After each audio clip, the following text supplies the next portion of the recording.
강대한 우리나라 만세, 현재 세계 군사력 5위 강대국 한국은 전 세계와 비교해봐도 최고 수준인 K2 흑표 전차와 제7군단을 보유하고 있는 명실상부 기갑전력 강대국이며 K1, K2 흑표부터 시작하여 꾸준한 기술력 습득을 거듭해 중국과 일본산 전차 따위를 가뿐히 밟아서고 미국과 독일산 전차 성능에 절대 밀리지 않는 우리나라만의 독자적인 차세대 전차 개발을 지속하고 있습니다.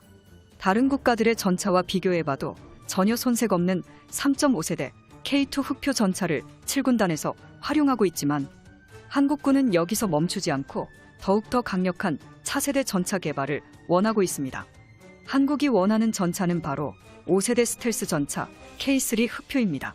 보람의 전투기에 이어서 대한민국이 진행하는 대규모 계획 K3 스텔스 전차 프로젝트 내용에 따르면 K3 스텔스 전차는 한국 육군이 2030년 배치를 목표로 개발 중인 세계 최초의 스텔스 전차 130mm 전열화학포를 장착한 무인포탑 전차를 통칭하는 명칭이며 세계 최초로 한국산 전열화학포를 채택해 전차의 주포에서 포탄을 발사할 시 마하 10 이상의 속도로 포탄이 순식간에 날아가 3.5세대 전차의 장갑 기준 1700mm 이상의 관통력을 보여주는 괴물 같은 성능의 스텔스 형상을 갖춘 전차입니다.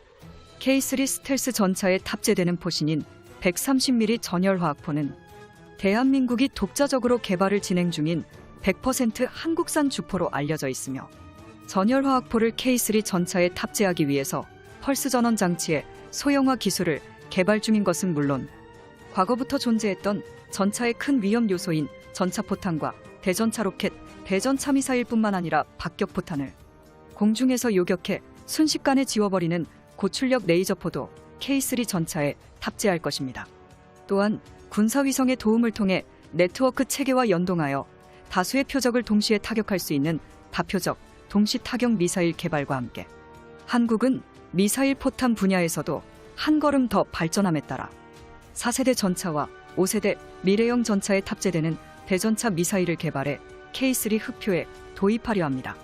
K3 흑표의 미사일 운용 능력 강화를 위해서 전차 후방에 대전차 미사일 발사대를 설치해 각종 미사일을 전차 뒤편에 효율적으로 적재하고 적군을 타격하기 위해 차체 후방 미사일 발사대 도입을 가속화하고 있습니다. 물론 이와 동시에 기존 주력 전차와 같은 주포에서 발사하는 대전차 미사일은 기존과 변함없으며 센서 반응 형식의 한국형 대전차 미사일 포탄은 2028년까지 개발 완료를 목표로 연구 개발을 진행하고 있습니다. 2030년에 개발이 완료될 K3 흑표 전차는 최대 유효 사거리 30km 밖에 있는 적군의 전차를 탐지할 수 있습니다. 최대 유효 사거리가 8km 정도인 K2 흑표 전차와 비교해보면 놀라울 정도로 강력하게 발전한 K3 흑표 전차의 성능을 확인할 수 있죠. K3 흑표 전차는 K9 자주포처럼 초장거리에서도 적전차의 포탑을 분리시켜버리는 대전차 미사일을 발사하며 일정 거리를 날아가다 자체 센서로 적전차를 탐색하여 적군의 전차를 발견하는 순간 순식간에 하늘로 상승한 다음 무서울 정도로 빠르게 하강하며 적전차의 약점인 상부 뚜껑을 흔적도 없이 박살내버리는 형태의 미사일을 K3 흑표가 탑재하게 될 것입니다. 이외에도 360도 상황인식 장치 시스템, 능동방호 장치, 다목적 드론을 포탑에 탑재하는 등 K3 흑표 전차의 개발 방안에는 한국산 5세대 전자장비가 대거 적용돼 2030년 미래 전장 환경에서 다양한 공격 교리를 시행할 수 있게 되었습니다. 세계 최초 5세대 전차 K3 흑표 전차의 궁극적인 개발 목표는 무엇일까요? 독일의 레오파르트 3는 물론이고 에이브람스 전차를 포함한 3.5세대급이나 4세대급의 전차 성능을 아득히 뛰어넘는 초격차 성능을 목표로 K3 스텔스 전차 개발이 현재 진행형으로 전진하고 있습니다. K3 차세대 전차 디자인을 보면 K2 전차의 기반을 통해 스텔스 피탄 방지 방호 체계를 새롭게 적용시켰습니다. 현대로템 측에서 설명하길 레이더 반사 면적을 낮추고 각종 전자장비를 사용하여 레이더 탐지율을 극도로 낮추려는 계획인데요. 동시에 포탑 역시 유무인, 무인포탑을 장착하는 방식으로 미국의 차세대 무인포탑 전차인 에이브람스 X와 비슷한 형식을 갖추게 될 것입니다. 무인포탑은 이미 대한민국 육군 측에서도 K2 흑표 전차 개발 당시에 제한된 바 있기 때문에 통합적인 방호 체계와 피탄 면적을 줄이기 위한 조치로 무인 포탑을 채택할 가능성이 굉장히 높습니다. K3 전차의 심장, 엔진을 담당하는 동력 계통은 기존의 파워팩이 아닌 하이브리드식 고효율, 전기 추진 파워팩을 사용하며 전력을 주에너지로 사용하므로 엔진은 발전기를 가동하는 데에만 사용하고 구동 계통은 구동 변속 조향 기능을 일체화한 일체형 구동 장치를 이용합니다. K3 전차 설계의 첫 단계인 무게 중량은 최대 51톤급으로 기술 발전에 따라 방호 장갑의 무게를 가볍게 하고 K2 흑표 전차 대비 차체의 경량화를 통해 하이브리드 엔진 추력을 대폭 상승시킬 것입니다. 그와 동시에 방어력은 현존하는 주력 전차보다 2배 이상이어야 한다는 조건을 요구받고 있으며 차후 개량 시 추가 장갑과 플랫폼의 확장을 고려한다면 K2 전차 혹은 에이브람스 X와 엇비슷한 50톤급 무게를 갖출 가능성이 높습니다.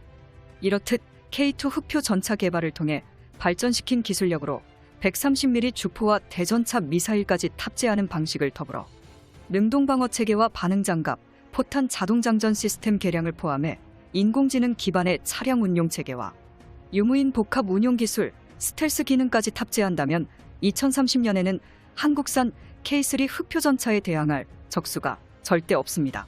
제7기동군단의 특성상 예하 사단은 물론 모든 기계화 사단에 K3 전차가 배치된다면 7군단은 미국의 기갑부대까지 넘어서는 어마어마한 잠재력을 보유하게 되는 것입니다. 이와 더불어 세계 최강급 성능의 강력한 K3 흑표 전차가 개발될 동안 공백을 메꿔줄 K2A1 전차의 존재도 중요한데요. 2023년부터 4세대 전차로 업그레이드될 K2A1 흑표 전차의 4차 생산 결정에 이어서 K2 흑표 전차의 수출 경쟁력을 위해 국내 소요량이 더욱 증대되어야 한다는 의견이 제시되었습니다. 이날 간담회에는 K2 흑표 전차가 위치한 창원 공장에서 한국산 무기 생산에 관한 현안을 논의했습니다. 이날 간담회에서 K2 흑표 전차의 생산 라인 유지 필요성을 더욱 강조하며 K2 전차 소요량 증대에 한국 정부가 앞장서 줄 것을 건의했습니다.